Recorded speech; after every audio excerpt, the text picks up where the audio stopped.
За сайн байцгаана уу? Та бүхэнд мэргэжлийн болон техникийн боловсрол сургалтын байгууллагын цахим системд орж цахим курс судах талаар зөвлөмжийг хүргэе. За та бүхний системээс имэйл хаягаар бүртгэсний дараа MCDS гэсэн гарч ихтэй хоёр ширхэг имэйл ирнэ.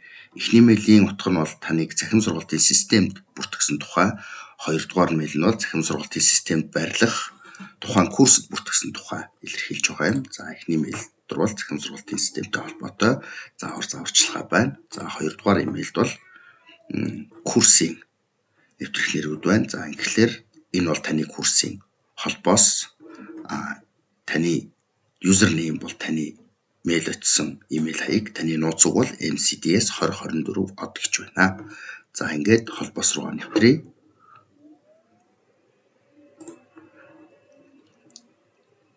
За нэвтрээд орохлоор та бүхэнд баруун дээр болон нэвтрэх гэсэн цонх гарч ирнэ. Нэвтрэх цонхыг дараад нэвтрэх хэсэг дээр өөрийн имэйл хаягийг бичнэ.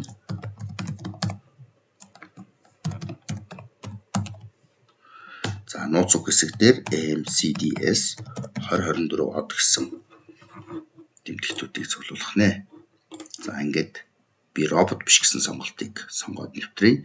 Нэвтэрч орсноор та бүхэн баруун дээд булан дээр нэвтэрч орсон буюу миний хаяг гэсэн айкон харагдаж байгааг анзарч байгаа.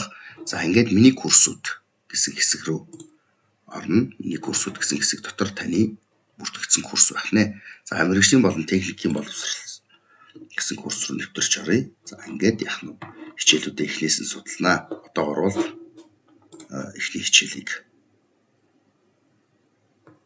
орж судлая. За бүлгүүд бол зүүн тал дээр. За бүлэг доторх хичээлүүд бол дэд гарчиг хэлбэрээр харагдаж байгаа. Тэгэхээр мэргэжлийн болон техникийн боловсролын тухай гэсэн эхний хичээлийг үзэхээр хамгийн эхлээд гарын авлага байх шиг байна. За гарын авлагын доотлол дээр хууль эрх зүйн хураангуй татаж авах. За доошоогоо явуулахлаар сорил 1-р бүлгийн үнэлгээний хэсэг гэж сорил байна. За энэ бүхнийг та судалж үзсний дараа дараагийн хичээл гэсэн товчийг дарвал дараагийн хичээлийг үргэлжлүүлэн судлах болно. Хичээлүүдийн нийт хураангуйг зүүн талаас хараарай. За ингээд та бүхэнд амжилт хүсье.